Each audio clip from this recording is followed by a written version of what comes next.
Hello everybody, my name is Supreme Spoon and I'm here with OpejolkinGaming and we're going to do a little tutorial on Port Royale 3. Say hi Christopher. Hello. Okay, so if you want to play multiplayer with your friends then just do what I'm doing right now. Usually the game is set up to have target conditions of wealth. If you want a game that's completely unlimited and you don't need like a goal that you know you're going to make or anything like that, I'd go to towns with warehouse and set it to 60. This way the game will go on until one of you has a warehouse in all 60 towns, and of course you'll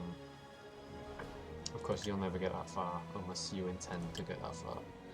So ordinarily I like being England. If you don't like being England, just change the date to a time when is best for the faction that you want to be. For example, that's best for Spain, that's best for England, that's for France, and that's for Holland. I just like being England. Difficulty, keep that on normal. Details, discovered towns, all 60, makes it a lot easier for trade routes and things. And production standard, obviously, and vessels at game start, I'd go with 20 for trade routes and things. And game type, visible for all, that doesn't really matter because not many people play multiplayer on this game anymore. Or at all, to be honest, because it isn't a very successful game, which has always baffled me. Okay, so you'll get onto this screen, and then obviously your friends will want to join your game. All they have to do is click on join game, type in your name and press update and your game should show up. I'm just going to cut to when Chris actually joins my game. Okay, so Chris has joined. Excuse his name. He's just going to pick what faction and what city he wants to be a part of, and then we'll get into the game. So, are you ready? Yeah, I'm ready. Going into the game then. In case you're wondering why my frames are on just 60, it's a maximum of 60 in this game, as you should probably tell. And with the settings that I have set up, you'll start as a Commodore, and you'll have 1,000,000 gold, which is what you should start with. It doesn't really matter what you start with, because either way you're going to have trouble. Our warehouses are always open for business. So basically, if you go to one of your convoys and click New Trading Route and Plan Route, you can pick what towns you want that convoy to go to. It's a maximum of 16 towns, because obviously it can't overload with too much. And you just click on the towns, and it will go to each individual town, one after the other, trading. There you go. And then right click to go back to the menu, and then click Profit. This will make that trade route basically work for profit only, which will make you money obviously. You can also click things like Prosperity, which is for different individual towns to make them grow. Empty Warehouse for your raw materials. Procure raw materials is pretty much the same thing. You can just pause the video and read that. Sell and supply and so on. And you can obviously make your own strategy, but profit makes you money, so I'm just going to activate that route. Then I'll do the same for the rest of these, but in a different area. Obviously you want to do it in a different area because that's just the best thing to do. So this convoy in particular will go to all of these places. Oh, it's a limit of 18, sorry, 18. So profit, activate route, and do exactly the same. Your currently selected convoy does not have a warship. With this convoy. I actually forgot something. Each convoy fights with 3 different warships, which you will need in case pirates attack. So in order to activate these warships, you will go to the target thing and click max. That automatically updates your warships and it can defend itself against pirates. And you should probably do that for the same for the other trade routes that you released. It's probably best to do that before you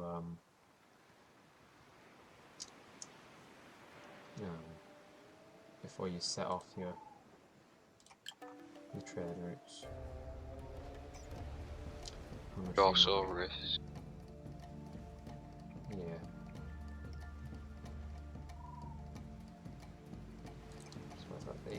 Alright, that's maxed out now. So they're making me money. They won't make money at first. If you go to your top right hand corner and click on balance, they will not make money at first. But it's always at first because they will end up making money eventually. And obviously you can make more trading Please routes remember as that a time goes city's on. administrator will offer you contracts. So These you've left one contracts convoy usually right have here. something to do with This is a supplying convoy the that you're city. going to be working They are with. not only financially rewarding, but also increase your reputation in the city and the nation. If you ever meet a guy like that inside a tavern, always buy his wares. He's a really good deal if you can afford them, obviously, and yeah, you won't regret it. So, if you're wanting to make money on land, go to the architect building and purchase the 60 grand license to build a warehouse and a residence.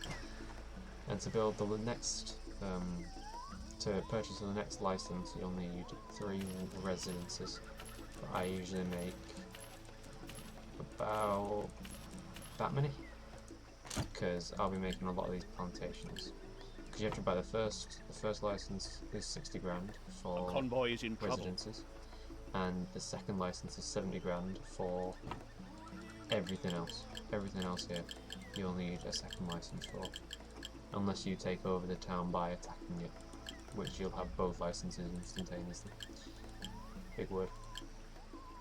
Yep. So cotton farms produce cotton, sugarcane farms produce sugar, hemp produces weed, and tailoring produces, I think it's clothing, and tobacco obviously produces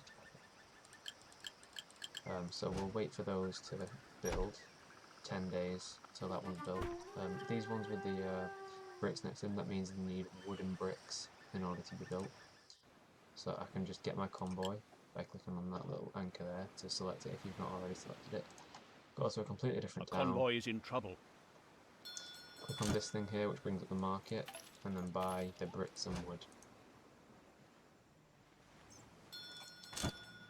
which is obviously what's needed to build the buildings that you just placed. Because anyway you start, they won't have enough building materials. And basically just put those inside your warehouse. And if they're in your warehouse, they'll be used to build your buildings. Now, one of the most important things when selling and buying goods is if you go to your warehouse, which is the thing with this little blue line thing above, click on that, go to Steward, and then click Hire Steward. This guy is going to sort out all the selling and buying of commodities that you produce and that you need. So if you just tick off Sell Goods and Buy Commodities, and you can set a percentage rate as to what you want to sell them at. I usually put it at 95% because that means every good that you produce will be sold, no matter what, for any price, and it'll make you money. I need. And that's I offer you the... that's what you gotta do. Just get that steward, get a bunch of buildings. I've already got 3 residences now, so I can go and purchase a license. And then cotton farm. Your investments here will pay Place well. 3 of those. You'll see. Place 3 sugarcane farms. Place 3 hemp plantations. Keep it up. You're already very popular with By the way, the item is not weed, it's Hemp, weed, same thing. And then place 3 of the tobacco plantations. And then they'll build and have ranked up. You'll probably end up ranking up at that point. So yeah, they'll build up, and if you have an increase in wealth in the city and prosperity, then obviously because you can set a convoy to make sure that the prosperity of the town increases, and these buildings will upgrade from huts to massive mansions at some point. Like they'll eventually upgrade to this and up to that, and you know, they'll just increase and increase with the prosperity of the town. But that's all dependent upon the prosperity of the town. You know how long it'll take for a building to complete. If you just click on it, it'll say 2 days, 3 days, or however long. And that's pretty much the basics of making money in Port Royale 3. If you look at this balance sheet, Congratulations on actually your making new money. plant. Pretty easy. The goods that plant produces are delivered to The that warehouse city's trade warehouse is making daily. money. From there, you can do what you It will with gets them. weird after like 10 to 30 days. I wouldn't even think about the 30 days, just like pretend that's all black or something like that. Because the 10 days is what's important, that's what you're making within the next 10 days. And this is just completely inaccurate in this game. So just focus on this and you should be alright. Trade is a passive thing. It's something, no, not passive, active thing. Because it's what you trade, you personally trade. Warehouse trade is a passive thing because it does it automatically without your say. Trading routes are exactly the same. Rental income is passive as well. Labour costs, building costs and convoy costs, you'll always have those, no matter what business you run or anything like that, you'll always have them. Warehouse costs, same as them, you'll always have them. Warehouse costs only occur if you have an overflowing warehouse, meaning if you produce too much goods and your warehouse can't take it. And miscellaneous is active, it's something that you do. So like say if you buy a ship, that'll say minus 200,000 if you buy the best ship in the game, which is a liner, which is 200 grand. That'll say minus 200 grand in that bit there, and so in that bit there obviously. So yeah, that's the balance sheet, and sometimes 30 days are completely inaccurate. Just focus on this 10-day thing, because 30 days are just bullshitism. So yeah, that's pretty much the basics. I'm making minus 19 grand at the moment, in 10 days, but that will change soon. A convoy is in trouble. Obviously my last tobacco plantation is about to be built, and these are making resources. And my steward, It's good to see you. now that I've ticked Were that and you put that to aware that we need 95%, more workers? he is selling them in the market right here. And I still have the linen that I bought from that guy in the tavern, which I've just sold for a lot of money. So anyway, that's pretty much the basics of Port Royale 3. I know that not many YouTubers play this, and I am dying to do more tutorials if anybody asks for them. So, like the video if you did approve of this tutorial. Comment if you have any questions or you want me to do any extra videos. And subscribe if you love me and you want to see any more of my videos on other games. It's good to. So, yeah, that's about it. And I'll see you probably in the next video. Goodbye. Say bye, Chris. Bye.